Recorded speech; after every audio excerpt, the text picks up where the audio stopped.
الحمد لله رب العالمين والصلاة والسلام على أشرف الأنبياء والمرسلين نبينا محمد وعلى آله وصحبه أجمعين. أما بعد، كتاب رياض الصالحين بشرح بسلسلة كده مبارك درسونه او باخرني درس کې منګه نوی موضوع شروع کړی و، باب المجاهده، او دغه تفصیل من کړو چې مجاهده کوشش او مهنت ته وایي. کوشش کول، مهنت کول په مقابله د درې شیونو کې چې هغه منګه ذکر کړو، په مقابله د خپل نفس کې، په مقابله د شیطان کې، او په مقابله د دنیا کې. د دې په مقابله کې ورته مهنت او کوشش کې، نو الله به الله سبحانه وتعالی د بندګۍ توفیق ته ملاوي. او موږ ښه تفصیل کړو په تیر شوي درس کې چې د انسان د نفس څه غواړي، او د نفس اقسام، چې د نفس یو قسم نه دی بلکې درې قسمه نفسونه الله سبحانه وتعالی ذکر کړي دي په قرآن کې. د هغې موږ تذکره کړې وه. بیا د علما او د دین د مشرانو اقوال موږ بیان کړي چې هغوی د کوشش او د مهنت په باره کې څه ویلي. بیا هغه ایتونه موږ بیان کړي کوم چې مؤلف رحم الله راوړي دي، او یو دوه حدیثونه. حاصل دغه حدیثونو دا و چې الله سبحانه وتعالی وایي چې کله یو بنده عبادتونه کوي نو زه سره محبت کو، او چې زه سره محبت شروع کم نو دی بیا په غوږونو باندې هغه ساوري چې زه غواړم، او په سترګو هغه سینې چې زه غواړم، او په خپو باندې او په لاسونو باندې هغه څه کوي چې زه غواړم. خو دا کله چې کله دی بندګي د الله ډېره کوي، یعنې مهنت او کوشش کوي. بیا بل حدیث قدسي و چې څومره ته الله ته نږدې کېږي نو د هغې نه زیات به الله تا ته نږدې کېږي. خو هغې کې هم دا خبره پرته ده چې څومره ته نږدې کېږي، یعنې څومره مهنت او کوشش کوي. چې مهنت او کوشش کوي د هغې بدله به تا ته میلاوي. مؤلف رحم الله ډېر زیات حدیثونه راوړي. موږ کوشش کوو چې هغه بیان کو. که ټول نن بیان شو ښه ده، که بیان نه شو ټول نو بیا به په بل درس کې باقي بیان کو. په دې حدیثونو کې بعض حدیثونه هغه دي چې د رسول سم د ژوند نه مثال پیش کړی چې وګورو رسول سم څنګه مهنت او کوشش کړی. د صحابه کرامو د ژوند نه مثال پیش کړی دی چې وګورو پلاني صحابي ته، وګورو پلاني ته دا مهنت او کوشش کړی، ځکه الله سبحانه وتعالی دا درجه ورکړې. او ډېره د افسوس خبره ده چې دا ډېر خلک د جنت هسې غواړي، بس وچ په وچ یې راکړه. یعنې زه څه کوم نو خو یا الله ته دا جنت ماله راکړه. نو چېرته تاله څوک ریال هسې درکوي، روپۍ دله څوک هسې درکوي؟ روپۍ نه یې درکوي دله. حالانکې روپۍ او ریال داسې شی خو تاله څوک هسې نه درکوي. د هغې لپاره به محنت کې، کوشش به تا ته میلاو شي. نو دا جنت. او رسول صلی په حدیث کې ویلي چې ان سلعة الله غالیه، د الله سره چې کومه سودا ده نو هغه ګرانه ده. ولې ځکه چې جنت دی. نو دا ګرانه سودا د ته څنګه په ټک خطا بندګۍ باندې غواړي؟ دې پر محنت پکار دی، کوشش پکار دی. اولنی حدیث په دې درس کې هغه دی وعن ابن عباس رضی الله عنهما، د عبدالله ابن عباس رضی الله عنهما روایت دی. قال رسول الله صلی الله علیه وسلم، رسول سم دا خبره کړې ده نعمتان مغبون فيهما كثير من الناس. دا ډېر ناشنا حدیث دی. وی دوه نعمتونه داسې دي چې ډېر خلک د هغې په باره کې په تاوان کې پراته دي. دغه نعمتونو قدر یې نه دی کړی، تاوان یې پکې کړی دی. دا دوه نعمتونه دي الصحة والفراغ، روغ صحت او فارغه وخت. رواه البخاري، د حدیث امام بخاري رحم الله راوړی. یعنی ډېرو انسانانو د دې دوه نعمتونو قدر نه دی کړی، په دې کې دوکه شوي دي. مغبون، غبن ورسره شروع. غبن دې ته چې یو شی قیمتي او هغه ته ارزان خرڅ کړي. نو دا صحت ستا قیمتي دی، هغه ته ارزان خرڅ کو. ارزان دې څنګه خرڅ کو؟ یعنې خرڅ دې کو په دنیا باندې. دا صحت د ځواني دا بیا خو نه راځي کنه. د دې تپوس د بوډاګانو نه وکړه، د دې تپوس د بیمارانو نه وکړه چې دا صحت څه ته وایي. خو ته پکې دوکه شوې. دوکه به دې شوي چې دغه قیمتي صحت ترې راواغستو نو ټول دې په دنیا کې خاورې کړو. هغه صحت تر الله په بندګۍ کې استعمال نه کړو، کوشش دې ونه کړو. څومره فایدهمن حدیث دی ده. او څنګه حقیقت ناشنا حقیقت رسول صلی بیان کړی چې د دې نعمت ډېر خلکو قدر نه یې کړی. صحت یې راواغستو، روغ صحت نه هغه خرڅ کو په دنیا او په ګپ شپونو په پالتو وختونو تېرولو کې او په لوبو کې او په تماشو کې وایي کې خرڅ کو. بیا چې کله د ده زړه وشو عبادت ته کوشش او محنت یې شروع کړو، نو هلته هغه نعمت یې خرڅ کړی او سره اوس نشته. نو دی اوس په هغې پسې حسرتونه ندامتونه ډېر کوي، خو چې یو پر لاړې توکي د خولې نه وځي بیا واپس نه راشي. دا روغ صحت چې یو پر ختم شي بیا نه راشي. ومن نعمره ننکسه فی الخلق. الله وایي څومره چې عمر زیاتېږي د انسان موږ هغه په هډوکو کې او په بدن کې کمزوری کوو. نو بیا ته څنګه دا غواړي چې لکه شاعر چې وایي الا لیت الشباب یعود یوما فاخبره بما فعل المشیب. ارمان چېرته ځواني واپس راغلی چې زه ورته ویم چې بوډاوالي را سره څه کړی. نو دا خو ارمان دی کله راشي چېرته به چا باندې ځواني واپس راغلی بهی چا نه راغلی. نو دویم فارغه وخت دا غټ نعمت او ډېر خلک په دې کې دوکه شوي دي، غبن ورسره شوی دی. دی مرزان خرڅ کړی وخت ورسره شته چې په دې کې د الله بندګي وکړي او 2 رکعته لمونځ وکړي، قرآن راولي تلاوت وکړي، ذکر او اذکار وکړي، بل د الله سبحانه تعالی په یو بندګۍ کې مصروفه شي. نو هغه وختونه راواغستو هغه په ګپ شپ کې ولګول، هغه وختونه راواغستو هغه په خوبونو کې تیر کړو، هغه وختونه راواغستو په بازارونو کې تیر کړو، نه هغه فارغه وختونه راواغستو باغچو کې او په ګپ شپونو کې یو خواله او بل خواله به کې تیر کړو. دا یو نعمت ته فارغه وخت او په دې پسې بیا ارمان کې چې کله مصروف شي او کله سر بیا وخت نه. مقصد د مؤلف رحم الله سره چې دا دوه حدیثونه راوړو د دې موضوع سره تعلق شته کوشش او مهنت سره مخکې د نعمت د مزایش کوشش وکړي د نعمت په کار راوځي. یعنی چې کله د سر روغ صحت او فارغ وخینو به دې کوشش وکړه، مهنت وکړه، سبب به د ورځې نه، سبب به د ځوانیم نه، د زور بم نه او د فارغ وخت بم نه، کېدای شي د ژوند دیم نه. ذکر رسول الله چې 5 خبرې د 5 نه مخکې غنیمت وګڼئ. شبابک قبل حرمک، ځواني د بوډاوالي نه مخکې، سبب د ځواني بیانې. وغناک قبل فقرک، او مالداري د غریبۍ نه مخکې، کېدای سبا غریب شي. وصحتک قبل سقمک، او روغ صحت د بیماری نه مخکې. وفراغک قبل شغلک، او فارغ وخت د مصروفه وخت راتلو نه مخکې غنیمت وګڼئ. وحیاتک قبل موتک، او لنډه دا چې ژوند د مرګ نه مخکې غنیمت وګڼه. سبا له به نه نو بیا به ارمانونه کې. دا اوس د کوشش او د محنت ځای دی. او ځکه حدیث کې راځي، یو روایت کې داسې راځي چې نن عمل له حساب نشتی او سبب حساب او عمل به عمل باندې. نن بازار هم شتی، سامان پکې هم شتی او پیسې هم شتی موږ سره. سبب نه بازاري، نه به پیسې او نه به ساماني، صرف په حساب کتاب وي. نو محنت او کوشش پکار دی، وخت نه فایده اخیسته پکار دی. د هغې نه بعد حدیث راوړی دی. وعن عائشة رضي الله عنها، عائشة رضي الله عنها وی ان النبي صلى الله عليه وسلم كان يقوم من الليل حتى تتفطر قدماه. رسول صلی د شپې تهجد کول دومره اوږد لمونځ به کوو چې د خپې به وچاودې، د خپې به وپړسېدې، وبچاودې.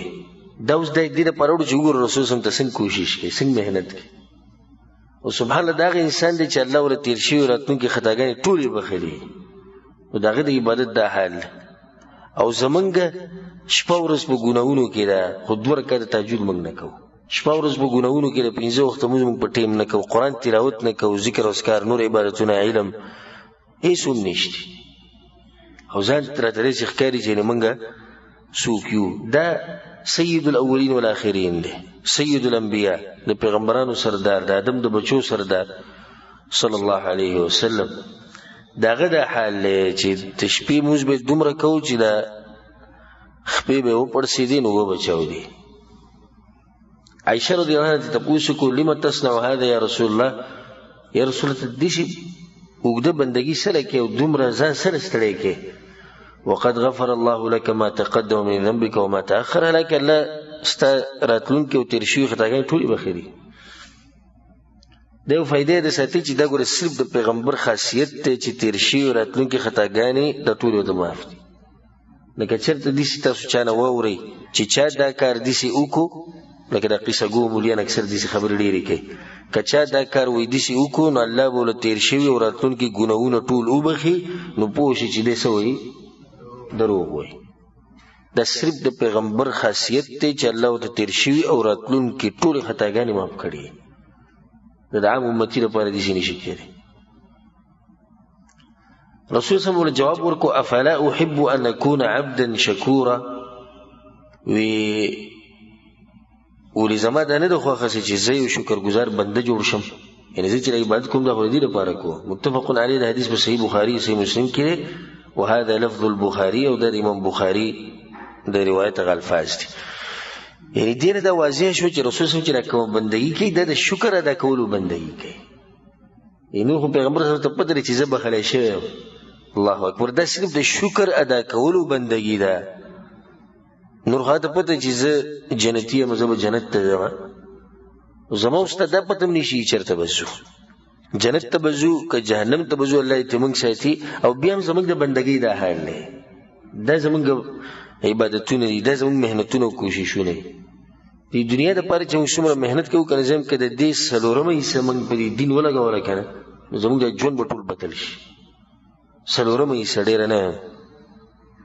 داسې محنت او کوشش هم شروع کړو لکه څنګه چې د دنیا دپاره کوو، نو بیا تاسو ګورئ چې څنګه الله سبحانه وتعالی زموږ په دې ژوند کې انقلاب به راولي. کله چې موږ ډیوټۍ له پاسو سهار، نو ګوره ملګری خبر کو، ښځه خبره کو، بچو ته ووایو، مور پراته موږ پاسې د پاسې دغه ټیم ده، که دا 3 بجو که دا 4 که دا 6، که داسې محنت او کوشش چې د سړی سهار مانځه دپاره کېده نو سهار مونځ پاتې شي، درته نشي پاتې کېدی.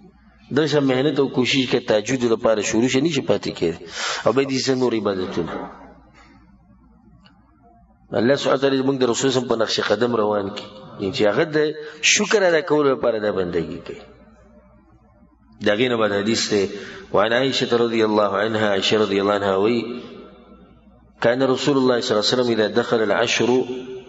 کله چې د رمضان د میاشتې د اخرنۍ لږ شپې رالي، احیا اللیل، رسول صلی الله علیه وسلم به ټوله شپه به شوګیر کړ، د شپې به شوګیر کړي، دا به وده کېدو به نه په دې لسو شپو کې. وایقظ اهله، خپل کور والا به هم راپاڅول، وجد، محنت او کوشش به کوو، وشد المئزر، او ملا به یې وتړله.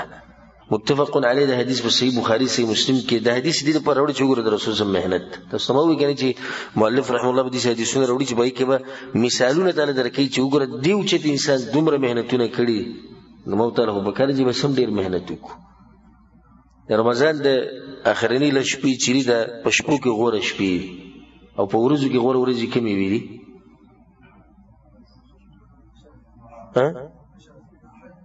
د ذوالحجې د اولنۍ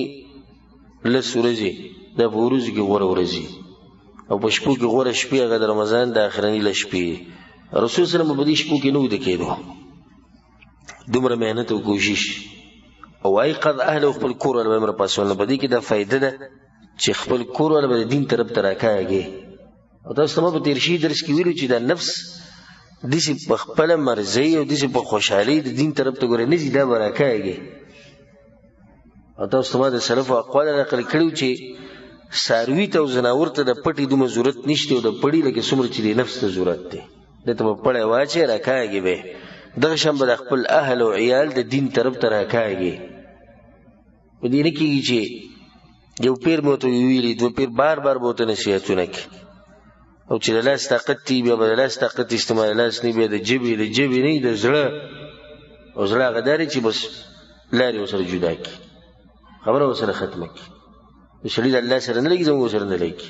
لنډه خبره. نو خپل کور والا رسول صلی الله علیه وسلم د خپلې بیبیانې راپاڅولې، دا ټولې به یې راپاڅولې د شپې د عبادت دپاره، تهجد دپاره. موږ کم یو خپله ښځه راپاڅولې، دې دپاره راپاڅوو چې زموږ خدمت وکړي. چې پراټه ناشته زموږ لپاره تیاره کړي، ډوډۍ موږ لره ووایي، د دې لپاره ښه راپاڅوو، د مېلمنو خدمت وي چې د دې لپاره چا راپاڅوو د لمانځه لپاره. خپلو ښځو ته موږ ډېر پکې داسې چې د خپلو ښځو د عقیده هم نه ده ښودې. والله العظیم زه درته د کعبې په رب قسم خورم چې ډېرې ښځې اوس هم داسې دي زموږ په دې ښځو کې چې هغو ته دا پته هم نشي چې زموږ د پیغمبر نوم څه دی. دې کې به تاسو ما سره انشاءالله اتفاق کوئ، په ښځو کې چې کوم جهالت دی که تاسو هغه واورېدو حیران به شئ. دا پته ورته هم نشته چې د پیغمبر و کوم ځای کې د دین راغلی دی کوم ځای نه دی، عقیده څه ته وایي، د الله یوازې بندګي څه ته وایي، د پیغمبر تابعداري څه دې نه خبر هم نه وي. خو چې څه اورېدلي دي هغه بیانوي او هغه باندې عمل کوي، او څه چې د خاوند ویلي دی چې د چا نه اورېدلي خو دې خو بس هغه خبره روانه. بیا وایي زه به خپله ښځه او بچو باندې وینم. اصل مینه د ښځې او د بچو سره دا دی چې هغوی د دین طرف ته راکاږي او د جهنم د اور نه یې بچ کړي. دا څومره قمقل سړی دی چې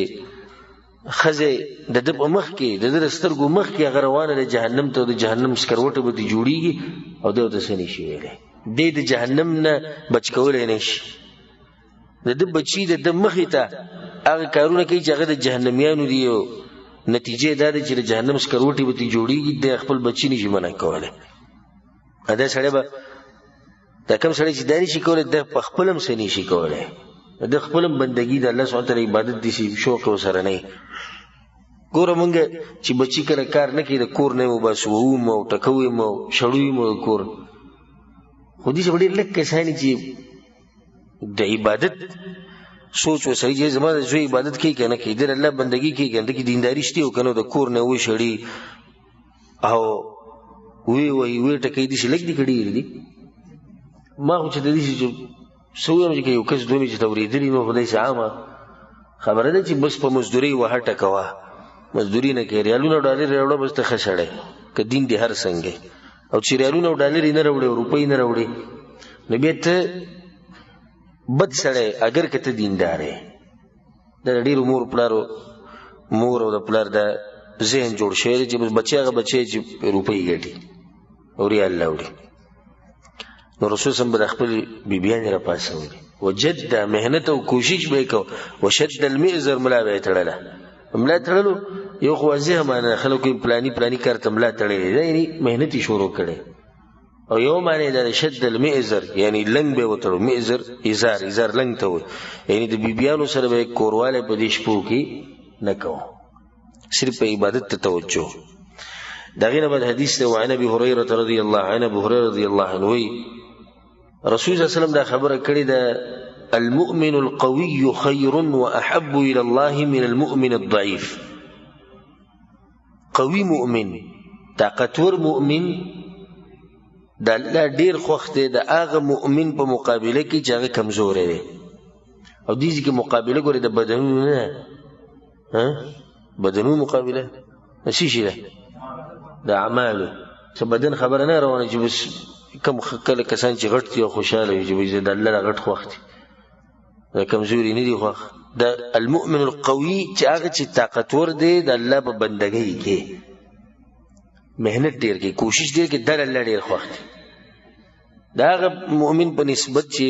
کمزوری دی. بیا رسول صلی الله علیه وسلم وفي کل خیر، په هر یو کې خیر پروت دی. یعنی اصل بنیاد خو دواړو یو شان دي، ځکه چې مؤمنان دواړه دي، خو هغه چې غوره په دې دی چې هغه کوشش او محنت کوي د الله سبحانه وتعالی په دې بندګۍ ادا کولو کې. بیا رسول صلی الله علیه وسلم احرص علی ما ينفعک، هر هغه شی چې تعالی فایده درکوي د هغې رس کوه، او غټ شی چې تعالی فایده درکوي هغه څه دي؟ د الله سبحانه وتعالی بندګي ده تعالی فایده درکوي، په دنیا کې او په آخرت کې د دې رس کوه. او په دې کې دنه دا فایده هم پرته ده چې په دنیا کې یو شی تعالی فایده درکوي د هغې رس کوه.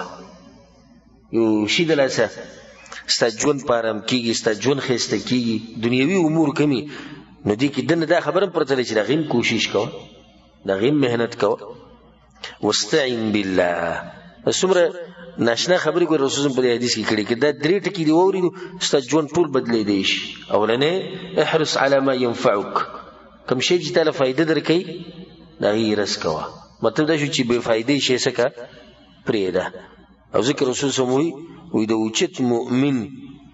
یوه نښه دا ده چې یو شی د فایدې نه پالتوي نو دی پای کې ګوتې نه وایي. او چې یو شی د سره تعلق نه ساتي د پای کې ګوتې نه وای دا یو نیم سړی په هر خبره کې لګي کار ساتي دا اوچت مؤمن کار نه دی اوچت مؤمن هغه دی چې بې فایدې کارونو کې د ګوتې نه وای دویم خبر واستعن بالله او مرسته غواړه د چا نه د الله نه نو اوس ته هیرس مني چې تا ته فایده میلاو شي هیرس کوه مهنت او کوشش وکړه خو بنیادي مسله یې رنه کې مرسته د چا نه وغواړه د الله سبحانه وتعالی دا ډېر غټ کمزورتیا ده ګورې نن سبا چې موږ کوشش کوو چې زموږ رزق پراخه شي موږ کوشش کوو چې بچو له دا وکړو ځان له دا وکړو داسې وکړو دغه وکړو او هغه کم رب په لاس کې چې هر څه دی هغه زموږ نه هېر دی ګوره موږ په دې انسانانو پسې منډې وو یو کمپنۍ ته لاړ شه هلته لاړ شه دې ملک ته لاړ شه ویزه واخله دا وکړه دغه وکړه پلاني سره رابطه وکړه پلاني سره وکړه چې رزق زموږ روان شي د دې لپاره دی که چې رزق پراخه شي نو سبحان الله د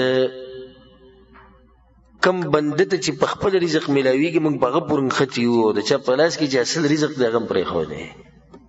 او ته هغه سره رابطه جوړه کړه هغه به دا بندګان دا به هغه ته مسخر کړي او تعالی به ولار روانه کړي اصل رزق ورکوونکی خو هغه دا انسان د ده په لاس کې څه دی واستعن بالله نو درېیمه خبره چې کومه اهمه ده ولا تعجز عجزه کېږه کمزور د ځان نه کمزوری مه جوړوه محنت کوه کوشش کوه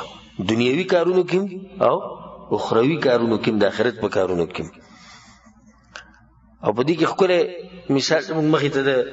د میږي نه د عبرت واخلئ میږی چېرته هار نه مني چېرته شکست نه خوري داسې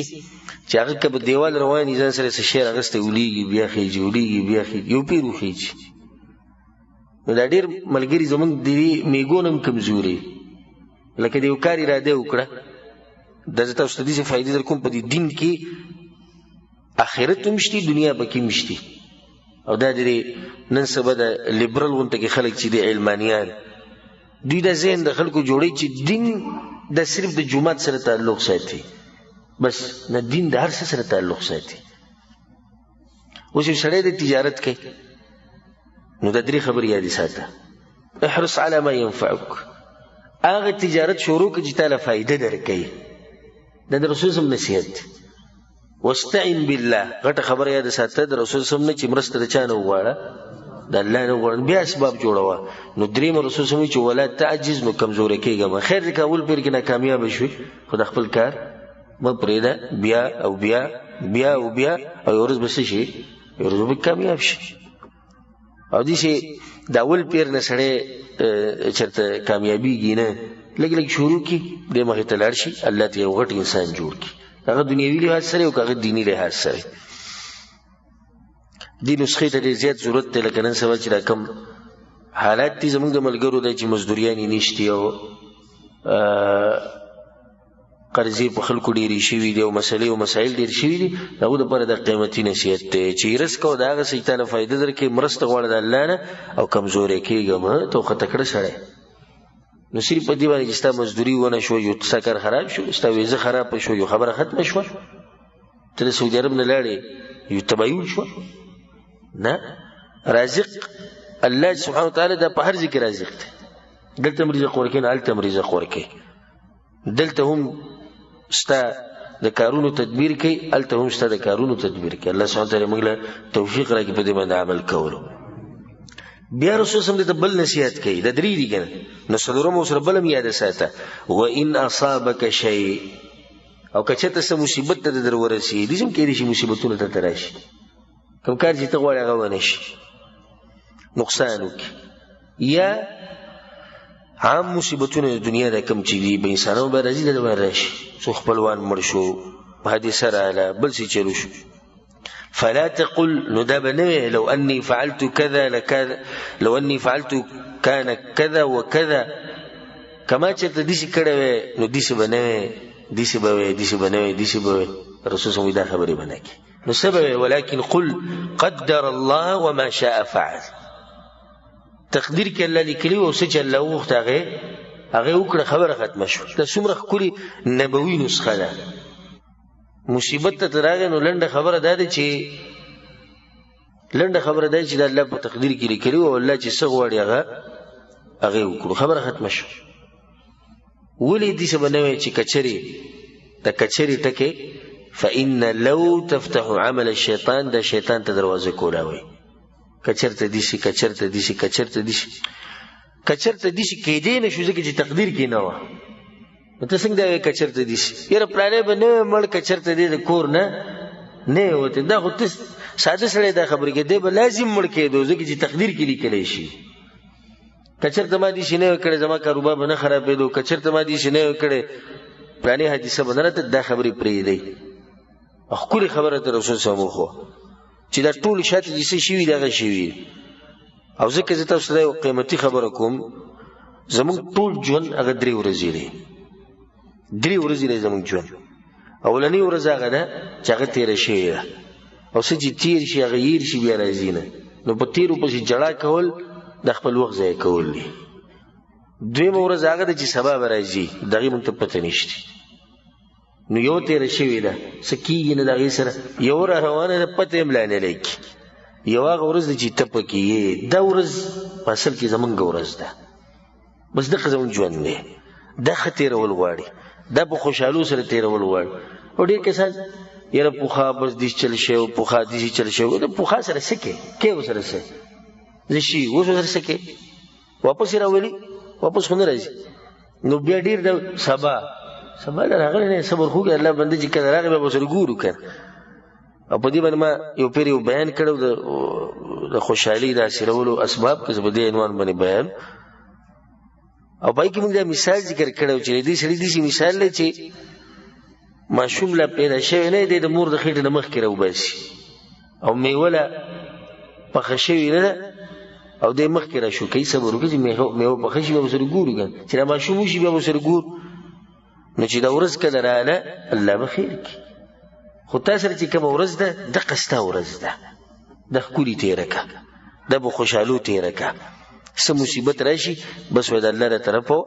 او په تقدیر کې چې الله سره کړي او حق یې وکړو خو دا مه وایه که چېرته او که چېرته او که چېرته او که چېرته دا که چېرته ټکی دا ډېر نقصاني ټکی شیطان ته دروازه کولاوئ نو شیطان باید دا دروازه بالکل بنده که رواه مسلم د حدیث امام مسلم رحمه الله راوړی ډېر قیمتي حدیث دی او ډېر غټ نصیحتونه په دې کې پراته دي دا نصیحتونه چې کوم دي که دا چې مختصر دي خو دې کې ډېر غټې خبرې پرتې دي ستا ژوند د خوشحالو نه ډکېدی شي که په دې حدیث باندې عمل وکړو الله دې موږ له عمل توفیق راکړي د هغې نه بعد حدیث دی دا هم د ابو هریره رضی الله عنه روایت دی رسول صلی الله علیه وسلم دا خبره کړې ده حجبت النار بالشهوات جهنم او اور دا پټ کړی شوی دی او ډک شوی دی د شهواتونه وحجبت الجنه بالمکاره او جنت چې دی پټ کړی شوی دی ډک شوی دی په مصیبتونو سره او په امتحانونو سره متفقون علیه دا حدیث امام بخاری امام مسلم راوړی دا واضح دی یعنی د دې لپاره دا حدیث راوړو چې اے مسلمانه که جنت ته غواړې نو جنت خو ډک دی د څه نه جنت په څه کې پټ شوی دی په مصیبتونو کې په امتحانونو کې په سختو کې ډک شوی او پټ شوی دی جنت ته چې ستا او د جنت په منځ کې دیوال دی هغه دیوال د څه دی هغه دیوال د سختو دی هغه دیوال د مصیبتونو دی هغه دیوال د تکلیفونو دی دې دیوال باندې که اورېده غواړې دا سختې به درباندې راځي دا مصیبتونه به راځي دا تکلیفونه به راځي نو تا ته وایي صبر به کې محنت او کوشش به کې جنت دې څه خو نه میلاوي نو بیا ستا او د جهنم په منځ کې یو دیوال دی هغه دیوال د څه شو دی هغه د شهواتو دی هغه د خواهشاتو دی نو کم سړی چې خپل شهوات پوره کوي او په خواهشاتو پسې رواني دی په دې دیوال باندې واوړېدو او په دې دیوال چې واوړېدو نه خو څه شی دی اخوا جهنم دی والعیاذ بالله او ځکه حدیث کې دا راځي موږ سره بار بار تیر شوی دی بار بار بیان کړی چې د جهنمي له به الله غوپه ورکړي په څه کې په جهنم کې به به تپوس وشي چې چېرته نعمت دی په دنیا کې لیدلی دا ښه مالدار او ښه نعمتونه ورسره دی به وایي چې الله ما چېرته نعمت او راحت نه دی لیدلی بیا جنتي له په جنت کې غوپه ورکړی شي چېرته مصیبت دی لیدلی او د ښه مصیبتونه او تکلیفونه په دنیا کې تېر کړي وي چې الله نه مې مصیبت لیدلی او نه مې تکلیف لیدلی نو صبر لږ صبر وکړئ په جنت کې دا اولنی قدم چې موږ کېښودو که نه دا مصیبتونه د هر څه به زموږ نه هېر شي الله دې موږ به خلکو کې شمار کړي چې هغوی به قدم په جنت کې ږدي یو قدم چې په جنت کې کېښو کنه دا مصیبتونه کم چې اوس دي دا سخت او د تکلیفونه دا ټول ختم دي ځکه چې د دې نفس مقابله کول دم تکلیف دی د عبادتونه کول دم سخته ده دم سخته زور غواړي مهنت غواړي کوشش غواړي ولا لازم کاسي وشي تاسو دلته راغلي نه شي درس ته ماسوته موږ موږ به درس ته نه شي نور خلک نه دي راغلي فرق سره فرق دی چې تاسو مهنت او کوشش کړئ د نفس سره مقابله دا زور غواړي دا مهنت غواړي دا مهنتونه دا سختي دا مصیبتونه چې څوک تیر کی آخرت کې انجام سره او جنت ته شي او که خپل خواهشات ومني د خپل نفس مني مکوا او دشه ستړی بشي مزه پکې ده خون پکې ده دا خزه ده د دیسي ده د مال له دغه ده او ته هر خبر ولمني آخرت کې انجام هغه جهنم دی ولیا بالله دغه نه بعد حدیث ته او دې ته وکړي دې کې د رسول الله صلی الله علیه وسلم مهنت ذکر کوي چې څنګه کوشش وکوغه ډېر ناشنا حدیث ته ده وی چې عن ابي عبد الله حذيفه ابن اليمان رضي الله عنهما دا حذيفه رضي الله عنه او چې صحابي دی دته ویل کی صاحب السر د رسول الله صلی الله علیه وسلم د راز ملګری او رسول الله دته با بعض داسې خبرې کولې چې هغه نور ملګرو ته نه دی کړی او د پلار یمان الیمان رضی الله عنه دم صحابیو او مشر سړیو غزوه احد کې د احد په غزا کې چې کله مسلمانان لاړو میدان احد ته نو د مدینه کې ځکه چې مدینه کې کوم پاتې شي هغه بوډاګانو زنانه منافقان او ماشومان نو بیا دیو یو سره بل کس د دوانو په مدینه کې نه خبره کولې اسې موږ دلته نه مسلمانان ته جنتونه ګټي دي چې زوی دوانه لاړ بیا په دې منځ کې دا واضح شو چې رسول الله صلی الله علیه وسلم وجلې شوی دی نو په وخت کې ډېر سخت حالت په مسلمانانو راغلی او د هر څه ګډوډ شي نو پای کې بیا د دوړې لوته او پته نه لګي د سیب د تورو आवाज به یو چې د بلا سولې د بوج د خپلې د چا به سر پرې کې نو یو پکې دی نو د مسلمانانو نو په یندل نو مسلمانانو وجلې او حذیفه رضی الله عنه هغه وی چې ما ډیر आवाज وکړي چې الله بندګانو د زما پلار دی خو هغه نه اورید هیڅ شوري به ورسته غوی د حذیفه رضی الله عنه معفو وختو الله ما غوی بدی نه راځي چې پاتن کوته دی پته نه ولګیږي نو د صحابي دی او د صحابي زوی دی او چې انسانان دي وی چې حذیفه رضی الله عنه وی صلیت مع النبي صلی الله علیه وسلم ذات ليله یو شپه د رسول صلی الله علیه وسلم ولاړم په مانځه یعنی نفلی مونږ ما رسول الله سره کوو دغه اول مسله اولنی مسله خدا ثابت شو چې په نفلی منځونو کې امامتي کول جایز دي نو رسول الله امام زو سره ولاړ فافتتح البقره سوره البقره شروع کړ فقلت يركع عند المئة بمجلس السل ايت په پوره کې بیا رکوع کوي فمضى رسول الله تیر شو د سلو ایتونه فقلت يصلي بها ركعه بما اجزا په رکعت کې به پوره کوي تقریبا 2.5 سپاره دي سورۃ البقره تقریبا 2.5 سپاره دي بما اجزا د 2.5 سپاره په رکعت کې وي فمضى مخیتره بما اجزا رکعت په کې رکعت چې به پوره کیږي به رکوع کوي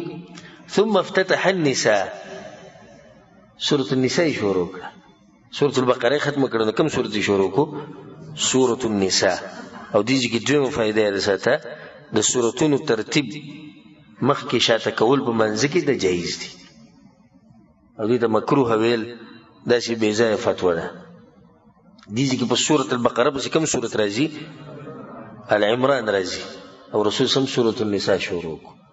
او رسول سم ناروا کار چرته نه کوي نو سورۃ النساء شروع کړ فقرأها طول وي وایي په دې رکوع پوره کړ ثم افتتح آل عمران سورۃ العمران شروع فقرأها غير ختمه نو سورۃ البقره النساء آل عمران او دا تقریبا سره پاسه پاو باندې 15 سپاری دي پاو باندې 15 سپاری د رسول صلی الله علیه وسلم په یو رکعت کې ویلي. نو بیا قرأت یې څنګه وایي چې یقرأ مترسلا، قرأت یې ډېر ورو ورو کوي، ښه په ارام لګیا، ښه په تجوید سره لګیا. بیا دې ته پکې وګوره اذا مر بآیة فيها تسبیح سبح، په داسې آیت چې به تېر شو چې په هغې کې امر و چې الله پاکي ووایي، د الله پاکي به پکې ووایي. واذا مر بسؤال سأل، دې آیت باندې به تېر شو چې څه پکې د غوښتو نو وبه یې غوښتو. واذا مر بتعوذ تعوذ، او په دې آیت به تېر شو کې د پناه د مسلو نو په الله پورې به پناه ونیوه. دا به پکې په منځ منځ کې وي، او دا سره پاسه 15 سپارې وي. ثم ركع بركوع الأرض فجعل يقول سبحان ربي العظيم سبحان ربي العظيم، فكان ركوعه ركوع سمره ودي توكيري، فكان ركوعه نحو من قيامه، نو دا ركوع به دومره وکړه سمره چې ولاړو د قرات لپاره. ثم قال سمع الله لمن حمده، به سر اوچت کو سمع الله لمن حمده وربنا لك الحمد وسلم وي. ثم قام قياما طويلا قريبا مما ركع، نبی د رکوع نه بعد چې رکم ودرېده دي د دې اندازه به دومره ولګوي رکوع ته نږدې و دا ودرېده بیا. ثم سجد، به سجده وکړه، فقال سبحان رب الاعلى سبحان رب الاعلى، فكان سجوده قريبا من قيامه، نو د سجدې بیا د دغه قومي امر وا کوم چې د رکوع نه بعد و. رواه مسلم، حدیث امام مسلم رحمه الله راوړی. دې ته بندګي کول الله سبحانه وتعالى دي شي موږ چې د 2 رکعات وکړو او په اخلاص ختم کو سورۃ اخلاص او په سورۃ الفلق، هغه به ټول دنیا ته بیان کو، ځان ته غټ یو زاهد او عابد سره ښکاري. او که چېرته امام غریب 2 منټه مونږ زوګت کې ټول خلکو بیا خرطمونه نیولي، ټول خلک خپه نه بس غریبانان دي خلک او بوډاګان دي او بیماران دي، او دا خبره ورته به ټولې رايدي شي. او چېرته په مزدوري کې دا خبرې دوی ته نه رايديږي چې بوډاګان دي او بیماران دي، او دا خبرې پکې نشته. هر قسمه کار چې کوي خو چې پیسې پکې ملاوي. خو که چېرته امام 2 منټه قرات وګت کو ټول طبیعت به خراب وي. دلیل به دې چې نه دی عادت د غریبانو د عبادتونو سره. او زمونږ ملکونو کې تراوی کیږي نه، او دلته هم تراوی کیږي نه، هغه ځای چې دلته راشي دلته تنګي به تراو نشي کولای. ولې ځکه چې هغه د شی نه دی هلته په خپل چې کوم امام دی هغه 6 رکعات تراوی په 8 منټه او 5 منټه کې کوي.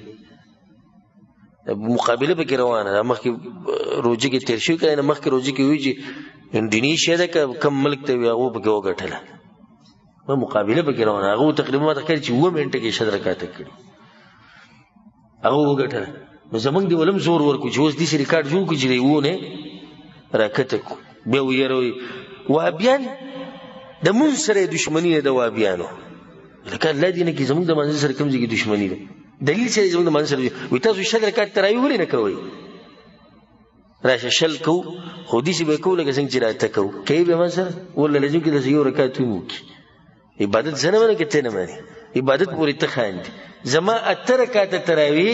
3 رکعات وتر د په باندې یو غنټه کې ختمي، او ستا 6 رکعات تراوی د په 2 منټه کې ختمي. بندگی زه صحیح کوم کته صحیح کې، عبادت زه صحیح کوم کته صحیح کې. حالت د خلک خبره به دي پروسه خلک نه دی عادت،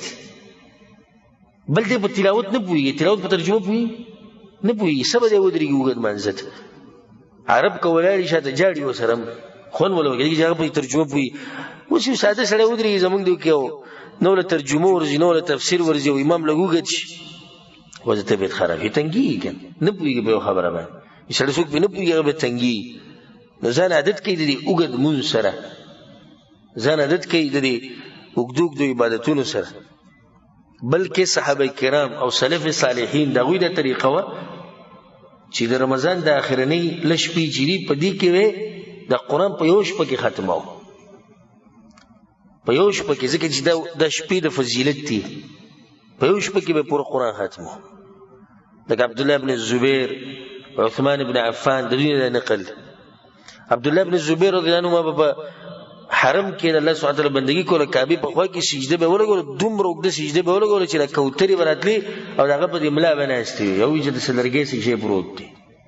هغه په ملا بناستي دي. شي بندگی د الله سبحانه وتعالى په کار ده. موږ دغه فرض مونږ کوو دا غم کې چې امام غریب لګوګت شي او आवाज وته مولوی صاحب نن اوږد نه شو ډېر هغه غریب باندې رپرپی راشي خلک وایي که دا د کلي مولا دی دا صحیح خبره ده د څه مولا دی د کلي مولا دی د کلي مولا دی یعنی کلی چې څه غواړي دی هغه کوي پکار دا ده چې ته دا سپیکر کولاو کې او دا خلک کښېنئ او کښېنئ زه تاسو ته د رسول صلی د عبادت طریقه ذکر کوم رسول صلی به داسې بندګي کوله زموږ داسې مونځ دی د هغه چې په یو اواز وکړي چې مولوي صاحب نن اوږد شو ډېر نه بس سبا له بیا د هغه شته حالت چې کوي د هغې نه پسې ښه کم کړي یو څوک څه ونه وایي او بل یو کس ما ته میسیج وکړو د یو نیم سړي دا خبره موږ خبره کولو باندې نه خفه کیو خو د هرې خبرې اداب وي میسیج وکړو ما ته د پاکستان نه زه ستا بیانونه اورم او په تا باندې زما یو ملاحظه ده ښه څه ملاحظه ده ما کېدای شي د مسله کې خطا شوی یم انسان د خطا کي او زه په دې خوشحالېږم چې څوک راته خطا بیان کړي خو سره د دلیله هسې یو غر او بل غر به نه ولري ما ته وایي چې ته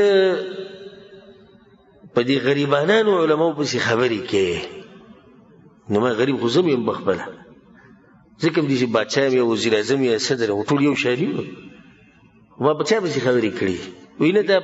ته وایې چې د چاندو دپاره او دانو دپاره نو دا دانې چې دوی نه خوري ژوند به دوی څنګه تېروي نو ما یې ګوره ژوند په دانو تېروي صحیح ده دې سره زما څه خو نشته ما چېرته د اوسه پورې دا ویلي دي چې پلانی مولوي صاحب دانې خوري دی ګناهګار دی داسې خو مې دي خو دا وایم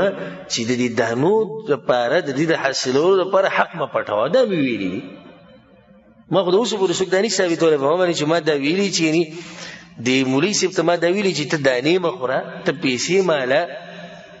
ته تنخوا مه اخله دا خو ما نه دي ویلي خو دا مې ویلي چې د تنخوا دپاره حق مه پټوه او دا د غالبا اوس یې ویم او بیا یې ویم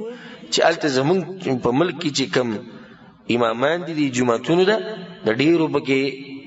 نیت او اراده هغه دقه دانې دي او دقه پیسې دي او دقه تنخوا ده او دقه منبر ده فقط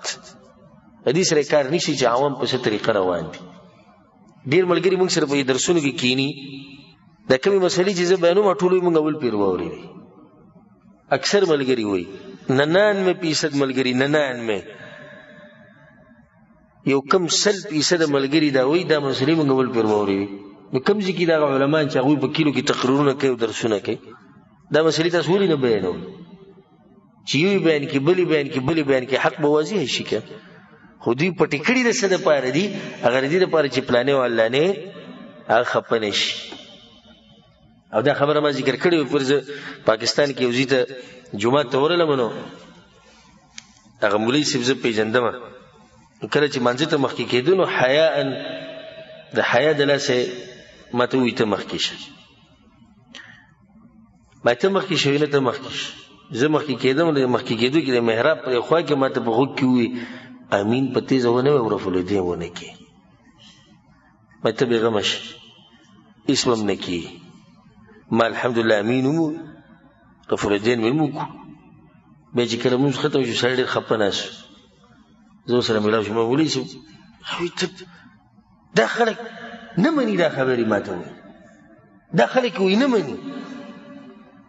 ما هغه ته ما ګوره لکه د خلکو د یاري نه تا ما ته وایي که نه نو ما دا خلک که ډز کوي که وجني خو ما به وجني که خو ما به ډز کوي ته د یاري ډېر تا ته څوک څه وایي که دوی ته نه بیا تپوس وکړو سباله ورته وایي دا مولوي صاحب دا د مذهب جدا او ده دا کارونه کړي ما خو نه دي کړي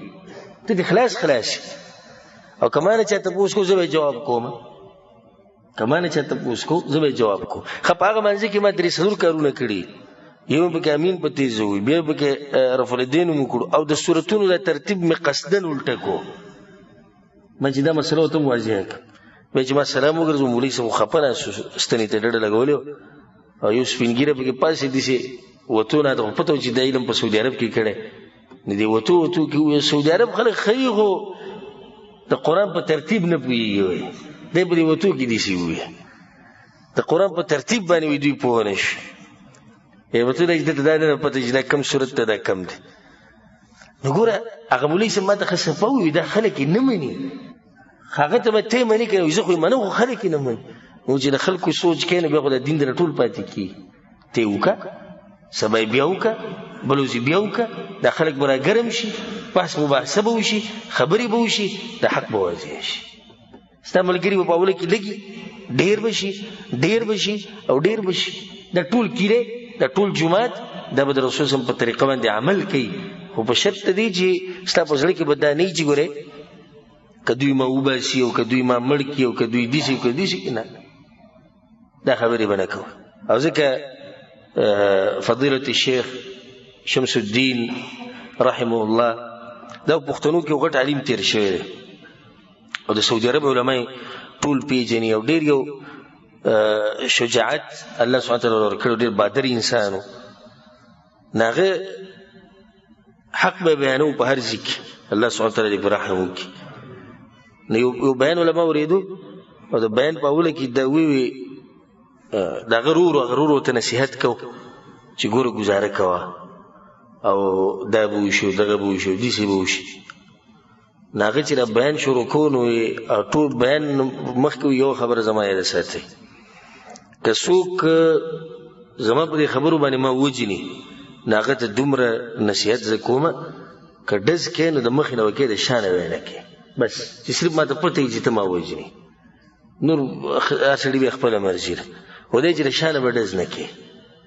هغه شیخ دکتور شمس رحمه الله په خپل مرګ مړلی ورخه، په خپل مرګ مړلی، بیمار شو په هسپتال کې وفات شوی، الله دې په رحم وکړي. خو چا پې د کاڼي ګزار هم نه دی کړی، خو چې سړی ځان بزدله کړي او حق نشي بیانولی، دا خبره د کوم ځای نه کوم ځای ته لاړه، خو دا فایدهمنه وه. په دې باب کې ما خبره کوله چې موږ له پکار دي چې خپل عوام د رسول سم د طریقې سره عادت کړو، هغه ته وښایو. نو چې زه پې عمل نه کوم، ته پې نه کوې، دی هم نه کوې، هغه هم نه کوي، نو عوامو ته به د کوم ځای نه دا علم راځي او هغوی به څنګه پوهي. او الحمدلله زموږ پښتانه په دین باندې مین خلک دي، د دین دپاره قرباني ورکوي. زموږ تاریخ الحمدلله ډک دی د دغه قربانیانو نه، غیرتمن خلک دي، په الله مین دي، د الله په پیغمبر مین دي. او چې دې ته حق وښوو که نه او دی به مطمئن شو، والله لازم ټوکړې که خو به یې نه شاته کړي، ټوکړې که نه شاته کړي. خو مشکل دا دی چې خو والا ورته نشته، دا مشکل و چې ورته وښوو او پې عمل شروع کړو نو بیا داسې وي چې هغه چا چې ورته ښوولی نه اکثر په هغه هم فتوا ولګي د هغه نه به یو دوه قدم مخکې ځي. نو په دین باندې ډېر مین خلک دي. الله سبحانه وتعالی دې زمونږ په معاشره کې د علم هغه فضا راولي، او الله سبحانه وتعالی دې زمونږ علماو له توفیق ورکړي چې حق په هر ځای کې بیان کړي، او الله سبحانه وتعالی موږ ټول له بیا توفیق راکړي په هغې باندې د عمل کولو. د هغې نه بعد حدیث دی وعن ابن مسعود رضی الله عنه، عبدالله بن مسعود وایي چې صلیت مع النبي صلی الله علیه وسلم لیله، وایي زه شپه د رسول سره ولاړم په مانځه، یعنې دیم د رسول سره په تهجد کې ولاړ، فاطال القیام، نو بس اوږد شو نو حتی هممت بامر سوء، په زړه کې مې چې بد اراده راغله. د عبدالله بن مسعود دی ګورې ښه، دی وایي زما په زړه کې بد اراده راغله. چا ورته ویل ما هممت به، څه اراده وه، څه خبره وه؟ ورته وی هممت ان اجلس وادعه، په زړه کې مې دا رالو چې کینم او د رسول سم یوازې پرېږدم دغه شی. ته سوچ وکړه چې عبدالله بن مسعود په زړه کې دا راځي، نو دا به څنګه لمونځ و چې دې اوچت صحابي په زړه کې دا راځي چې رسول سم پرېږدم، خو دا به هم څه اوږد لمونځ وکړه. متفق علیه حدیث په صحیح بخاري صحیح مسلم کې دی. یعنې دا حدیث دې دپاره راوړو چې وګوره محنت او کوشش خلک څنګه کوي. هغه حدیث د هغې نه بعد حدیث دی وعن انس رضی الله عنه، انس بن مالک رضی الله عنه عن النبي صلی الله علیه وسلم قال، رسول سم دا خبره کړې ده یتبع المیت ثلاثه، د مړي سره درې شینو ځي، درې شینه د مړي سره دا ځي. د کوم ځای پورې ځي؟ د قبره پورې. اهله وماله وعمله، اهل او عیال، ملګري، خپل خپلوان، مال او عمل.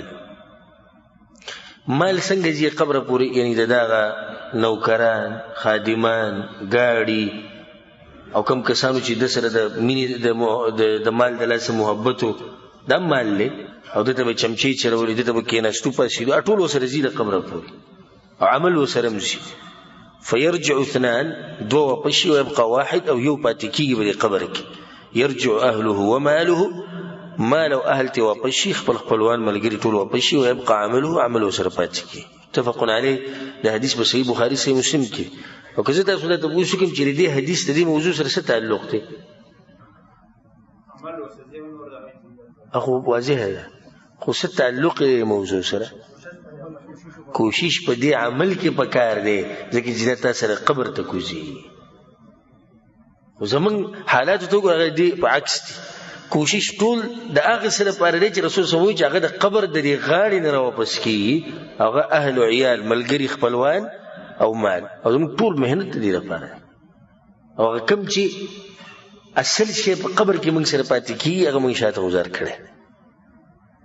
او ځکه حدیث کې دا راځي چې کله انسان په قبر کې خو دی شي او دې نیک عمل نو په خولي شکل کې بدبس انسان راشي پس په خولي شکل کې دوی تاسو کې ستاسو خسته شکل او ستاسو عمل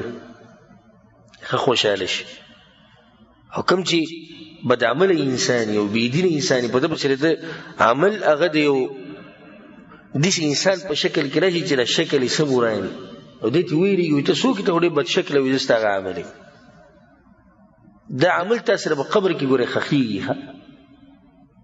نو چې کوم شی د سره خخيږي دا غیر لپاره مهنت او کوشش کوه دا د مؤلف رحم الله مطلب دې ذکر د حدیث دلته راوړی دغه تاسو قبر لشي دا بچی دی کنه ځان ولا خوري کا خو د قبر د غاړې نه راځي ماته یو کس دي شو خای چې بچی سره په قبر کې شپه کړي چې ته موریدلی دی شي نه خزي چې د خاون سره په قبر کې شپه کړي خاون چې د خزي سره په قبر کې شپه کړي نه چې راشي دغه قبر نه چې واپس راشي به د کنځلې کوي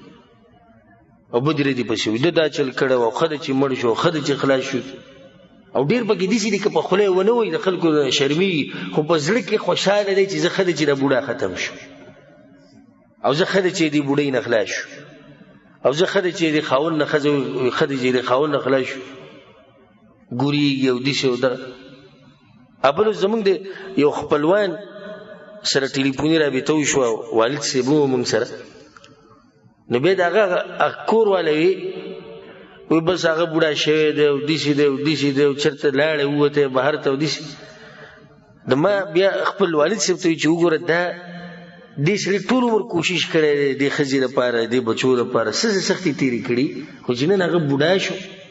او اخلاق له ګوران شو او طبيعت له هغه شان نه رسېږي چې مخکې نو اوس د دې ادار مان دي چې دې چته د کور نه وته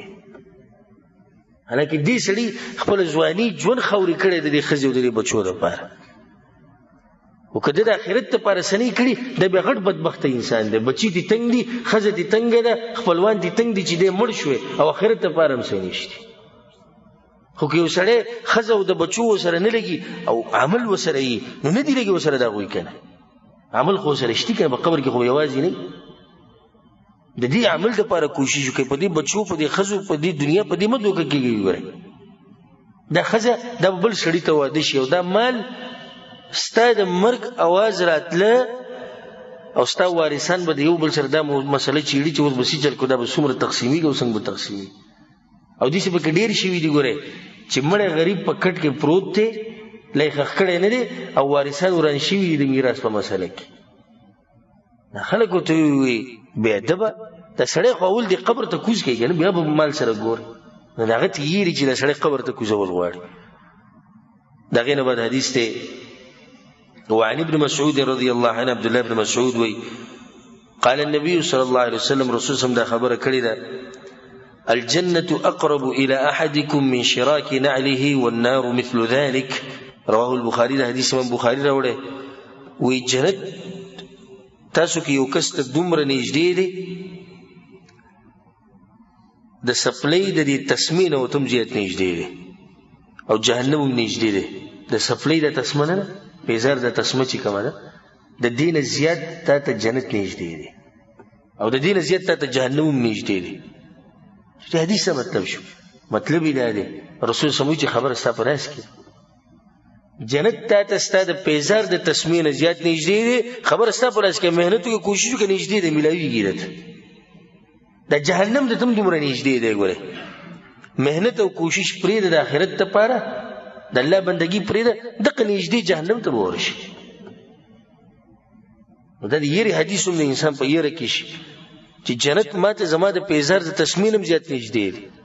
جهنم ماته زما د پیزار د تسمینم زیات نږدې، خبره زما په لاس کې ده، اوس تا خپله مرضي ده. که د قیامت پر ورځ سړی جهنم ته ځي او سب بانی جوړول شروع کړي، والله ورته صرف دا ووایي چې تا ته زما پیغمبر نه ویلي چې دا جهنم د پیزار د تسمینه زیات تا ته نږدې دی او جنت تا ته د پیزار د تسمینه زیات نږدې، تا کوشش نه دی کړی،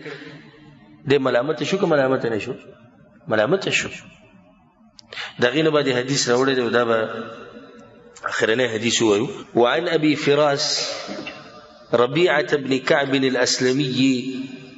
خادم رسول الله صلى الله عليه وسلم.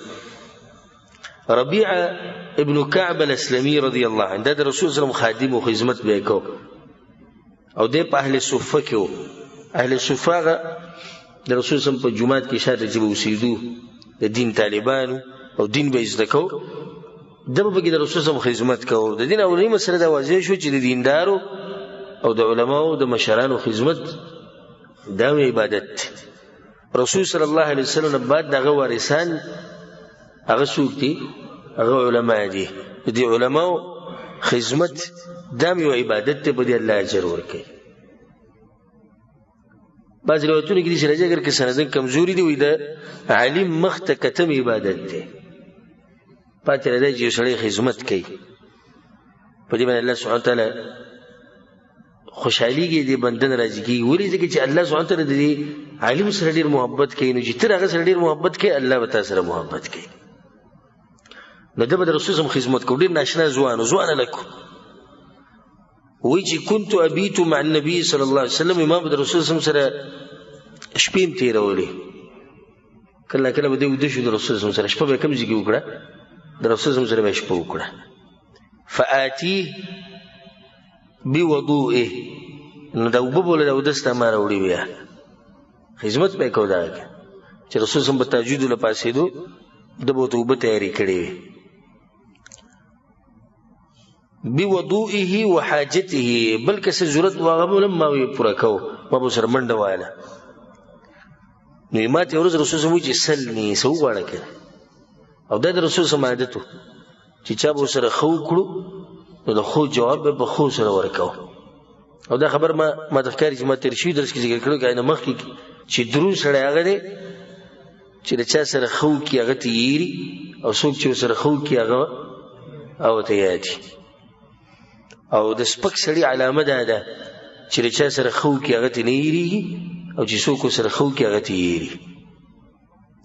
رسول صلی الله علیه وسلم سره چې به چا ښه وکړو، رسول صلی الله علیه وسلم به دوچنده نم زیات د هغه سره ښه کول. نو د خدمت کو رسول ورته څه وغواړه. سبحان الله، څومره ناشنا منظر دی چې دوی یوازې ناستي دواړه ګوري، او رسول صلی الله علیه وسلم ورته څه وغواړه، پیغمبر صلی الله علیه وسلم ورته وایي ما چې نه یا رسول الله سلام، وایي چې نه څه وغواړه، وایي چې نه یا رسول الله. او دی غریب دی ګورئ، بانتها غریب انسان و، په زړه کې دا راځي چې ده به دا سوال کړی چې یا رسول الله لږ دعا وغواړه د الله نه چې الله پراخي د رزق لږ من راولي.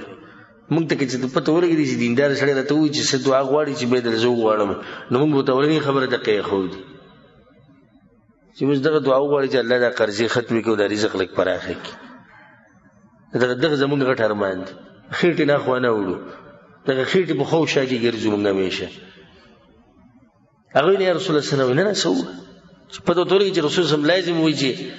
ويا رسول الله اسألك مرافقتك في الجنة، ويا رسول الله الله ته سوال وکړي چې په جنت کې مې ستا ګاونډی کړي. دا د دې ځوان هلک او د دې غریب صحابي دا دغه ارمان دی. ونه وایي چې یا رسول الله چې زما د واده بندوبست وشي، زما د رزق پراخ شي، چې ته یو کور ځان له جوړ کړم، دې جومات کې زه پروت یم غریب یم، کور مې نشته، چې ته ځان له کور جوړ کړم. نه رسول صلی الله علیه وسلم او غیر ذلک وایي د دې نه علاوه څه ووایه، نور څه دی پکار. ګوره اوس مجال بیا هم شتي، یعنې رسول صلی الله علیه وسلم دا خو به وشي، خو نور څه او سړی چې دینه بعد خو به ویلي که چې غریب یم، سوال وکړه الله ته چې مالداره مې کړي، وي یا رسول الله هو ذاک، بس دغه مې پکار دي. داسې مؤمنان وهغوی د هغوی سوچ هغه ټول د آخرت سره و چې زه دنیا د جوړ خو هسې تېرېږي، دنیا هر څنګه سړی تېرولی شي، خو آخرت کې ګزارې نه کېږي.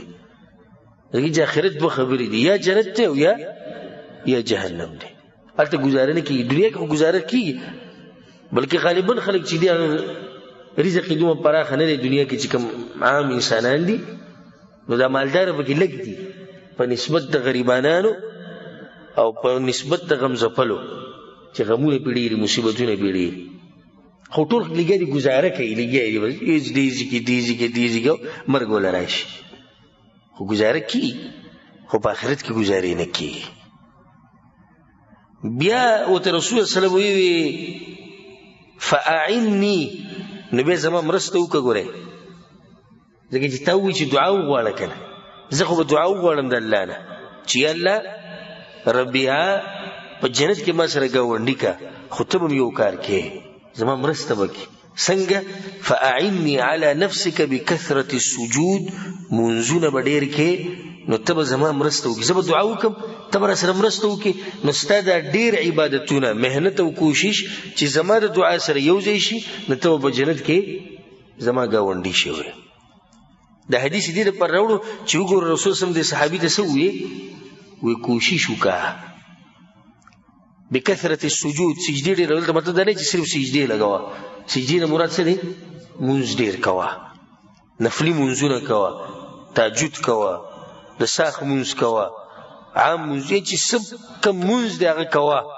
چې څومره ډېرې کولی شي کوه. نو زما دعا ستا کوشش دا چې یو ځای شي په جنت کې به ته ما سره ګاونډی شي. رواه مسلم، دا حدیث امام مسلم رحمه الله راوړی دی. دې سره به چې د خپل درس اختتام ته ورسو، او ما ته ښکاري چې تقریبا 15 حدیثونه پاتې شو. انشاءالله دا به پر روان درس کې بیان کو. الله سبحانه تعالی دې موږ له توفیق راکړي چې موږ محنت وکړو، کوشش وکړو په دې عبادت کې، او الله سبحانه تعالی موږ له طاقت راکړي چې موږ د خپل نفس او د شیطان او د دنیا مقابله وکړو. الله سبحانه تعالی موږ له مرګ په وخت کې راولي چې رب العالمین زموږ نه راضي، او الله دې موږ له مرګ په وخت کې راولي په کوم وخت چې موږ د توحید په عقیده او د رسول صلی الله علیه وسلم په سنت مضبوط یو. هذا والله اعلم وصلى الله على نبينا محمد وعلى آله وصحبه اجمعين. کچا سره سوالونه کولای شي. دا روز سوال کوي چې بعض کسان مخې ته دوه جیبونه کوي. ما ته دا پته نشته چې دا خلک چې کوي دوی به د ثواب په نیت کوي، دیگه دا د ساده‌توب کوي. ته څه وایې که چاته پکې څه معلوم وي ما ته ووایه، ما ته خو پته نشته. نو دوه جیبه کول، یو جیب کول دی که مجال مفتوح دی، خپله مرضي ده ستا، که دوه جیبه کې او که یو کې او که د سره یې نه کې خپله مرضي.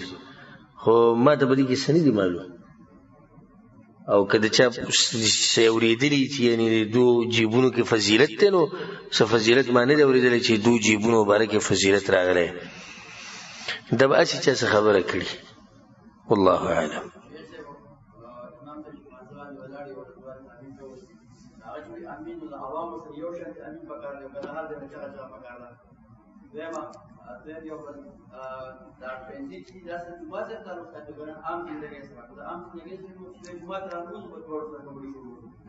اولنی سوال داری چې د امین به کله وایي؟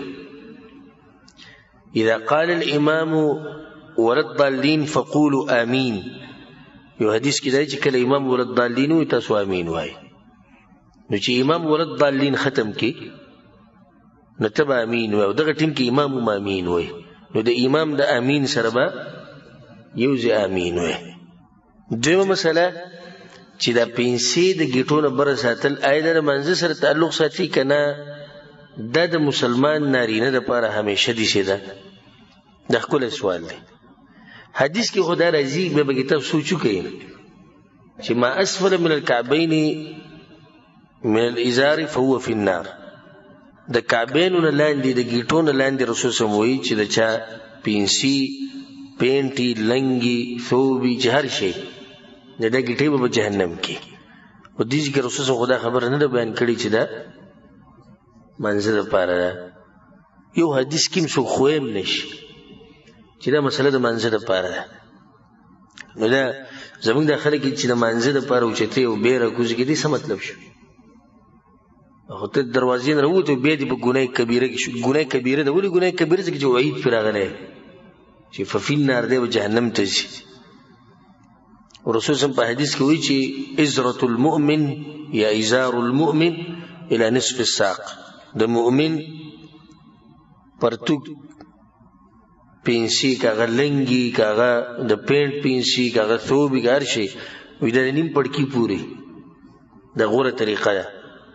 او د ګیټو نه بر واجب دي، یعنی اصل د دې چې ضروری سره د ګیټو نه بر کول بس خپل مرزي ده، کله نیم پړکی پوری رسې د غوره طریقه ده، د رسول الله سلام طریقه ده په خپل د دې سبا کول. بلکې یعنی عمر بن خطاب رضی الله عنه چې کله ابو لؤلؤ المجوسی خبيث په چړو باندې وو سحر په منځ کې او بیا غبي وشو شو کور ته راوست، په دغه سختو حالاتو کې یو ځوان لک تیرېدو او هغه په ځم پسې دا کپړه راښکوده، نو په دغه تکلیف په دې حالاتو کې مغه هغه ته آواز وکړو، یو ځوان هغه ودرېد وي امیر المؤمنین سوی وی دا کپړه اوچته کړه، اوچته کړه کپړه وي دې سره به ستا د دې کپړې ژوند اوږد شي او الله به درنه راضي شي. نو دا مسله اهمه ده چې هغه په دومره سختو حالاتو کې دی په دې خبر باندې انکار وکړو، او کله یې معمولی ونته کې خبره وي هغه پرېږدو، او په دغه وخت کې ما په دې خبره باندې انکار وکړو. نو دا د مؤمن نارینه شان دی، دا د مؤمن نارینه طریقه ده چې دی به همیشه د پنسي د ګیټو نه بره ساتي، او د مؤمن زنانه د مؤمن ښځې دا شان دی چې دا به پرتوګ پنسي کپړه دا به په ځان پسې راکاږي. واضح شو ده دغه واضح فرق مې راته وښود، د مؤمن سړي شان او طریقه او د مؤمن ښځې شان او طریقه. نو دې شنه چې دا خبره چرته الټه شي چې دا شروع کړي او ښځه دا کار کوي او سړی دغه کوي، والعیاذ بالله، والله اعلم.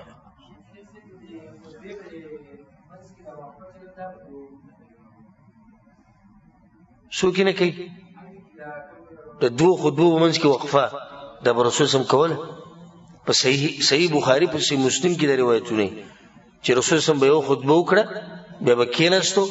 بیا به ودرېد بله خطبه به وکړه، او دا د دې دپاره چې دا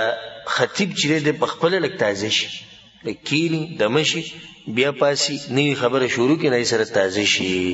والله اعلم.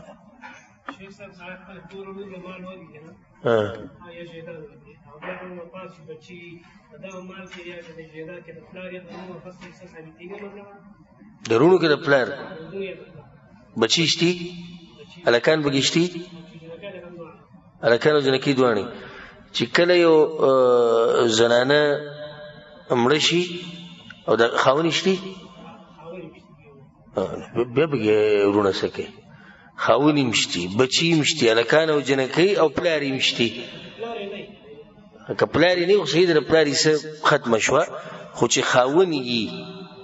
نو خاوند ته به څومره حصه میلاویږي؟ څلورمه، ځکه چې بچي شتي څلورمه حصه به خاوند ته میلاوي. دا باقي مال دا به په دې هلکانو او جنکو باندې تقسیمیږي، او که پلاری نو څومره حصه به ورته میلاوي؟